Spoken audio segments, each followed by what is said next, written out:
ক্ষমতা হয়ে গিয়েছে যে তাকে কেউ কখনো ধরতে পারবে না। এই জন্য তো বুড়ি বয়সে ধর্ষণের মামলা করে পুলিশকে ধরার ব্যবস্থা করে দিয়েছে এন্ড পুলিশ তাকে ধরেও ফেলেছে। গাইস এই বুড়ি মাগিরা নাকি প্রিন্স মামুন বিয়ের প্রলোভন দেখিয়ে প্রতিনিয়তই ধর্ষণ করে এসেছে। যদিও বিষয়টা হাস্যকর, তারপরেও বাংলাদেশের আইন সাময়িক সময়ের জন্য বিষয়টা মেনে নিয়েছে। Guys welcome back to my new video, it's me MD Munna. কেমন আছো তোমরা? আশা করি ভালো আছো। তোমরা কিছু কিছু অবালদের মুখোশ খুলে মুতে দিব আমরা।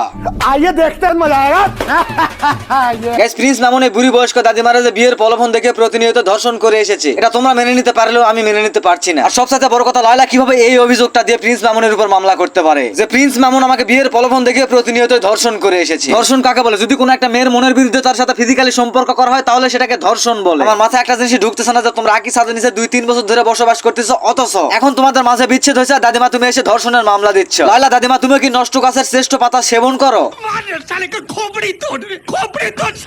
আর লায়লা দাদিমা, তুমি যে খুব মারাত্মক ভাবে ধর্ষণ হয়েছে সেটা আমরাও জানি এবং জাতিও জানে, বাট এখানে একটা পার্থক্য আছে। বিকজ আমরা জানি যে মামুন আর লায়লা দাদিমা তোমরা দুইজন আগে ছাদের নিচে 2-3 বছর ধরে আসো, আর সেই জন্য আমরা ভেবেছিলাম যে তোমাদের ধর্ষণটা বৈধভাবে হয়েছিল। এই বোকাচোদরি ছেলে, ধর্ষণ তো ধর্ষণ, ধর্ষণ মানেই অবৈধ, ধর্ষণ আবার কিভাবে বৈধ হয়? আরে বোকাচোদরি, একটা ছেলে আর একটা মেয়ে দুজনের সম্মতি দিয়ে যদি তারা অকাম কুকাম করে তাহলে সেটাকে বৈধ ধর্ষণ বলে। আর এখন আমাদের সবচাইতে বেশি কষ্ট হচ্ছে একটা কথাই ভেবে, এতদিন আমরা জানতাম যে মামুন বৈধভাবে ধর্ষণ করেছে, বাট এখন দেখতেছি মামুন লায়লাকে অবৈধভাবে ধর্ষণ করেছে।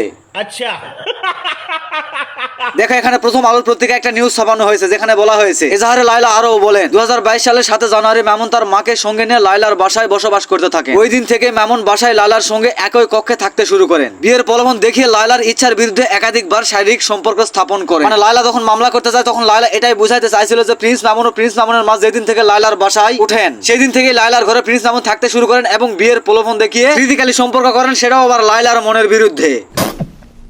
গাইস এখন কথা ওইটা না, লায়লা দাদিমারে যখন প্রথম বিয়ের প্রলোভন দেখে ধর্ষণ করেছিল তখনই তো লায়লা দাদিমা যে কোনো একটা পদক্ষেপ নিতে পারতো বা পুলিশ প্রশাসনের সাহায্য নিতে পারতো। হয়তো দাদিমা প্রিন্স মামুনকে অতিরিক্ত ভালোবাসার কারণে তাৎক্ষণিকভাবে পদক্ষেপটা নেয়নি, বাট 1 মাস 6 মাস 3 মাস পর হলেও তো দাদিমা পদক্ষেপটা নিতে পারতো, বিকজ দাদিমার সাথে তো অবৈধ কর্মকাণ্ড চলতো। সো লায়লা দাদিমা 2 বছর পর এসে প্রিন্স মামুনের উপর ধর্ষণের মামলা করলো, আর প্রিন্স মামুন যখন লায়লা দাদিমার বাড়ি ছেড়ে পালালো। সো লায়লা দাদিমা এটাকে ধর্ষণ বলে না, দুইজনের মন মানসিকতাকে এক রেখে শারীরিক চাহিদা পূরণ করা বলে। হ্যাঁ, সো লায়লা দাদিমা, তুমি কোন বুদ্ধি আর কোন বিবেক নিয়ে 2 বছরে তোমার সাথে এত কিছু হয়ে গেল তারপরে কোনো পদক্ষেপ না নিয়ে আজকে এসে তুমি প্রিন্স মামুনের উপর ধর্ষণের মামলা দিলে? বিকজ লায়লা দাদিমা, তোমার মনের ধান্দাটা যে কি কেউ বুঝতে পারুক আর না পারুক, আমরা ঠিকই বুঝতে পেরেছি। লায়লা দাদিমা, তোমার মনের চাহিদা একটাই যে প্রিন্স মামুনকে কিভাবে রাস্তায় নামানো যায়। লায়লা দাদিমা, তুমি যতই চেষ্টা করো না কেন প্রিন্স মামুনকে ছিটকে ফেলে দিতে, বাট তুমি পারবে না। মামলা হামলা জেল এগুলো সবকিছুই পুরুষ মানুষের জন্য। ठीक বলেছো। গাইস, আমরা সোশ্যাল মিডিয়ায় এতদিন একটা জিনিসই দেখে আসতেছিলাম যে প্রিন্স মামুন ও লায়লা তারা দুইজন সমাজটাকে নষ্ট করে ফেলে দিচ্ছে। প্রিন্স মামুন ও লায়লা দুজন মিলে যদি সমাজটাকে নষ্ট করে ফেলে তাহলে এখন প্রিন্স মামুন কেন জেলে আর লায়লা কেন এখন জেলের বাইরে? হিসাবে তো এখন দুইজনকে থাকা উচিত জেলের ভিতরে। গাইস, এখানে আমি একটা জিনিস খুব সুন্দর ও পরিষ্কার ভাবে বুঝতে পারলাম যে এখন বর্তমানে মেয়েরা রাজত্ব করতেছে।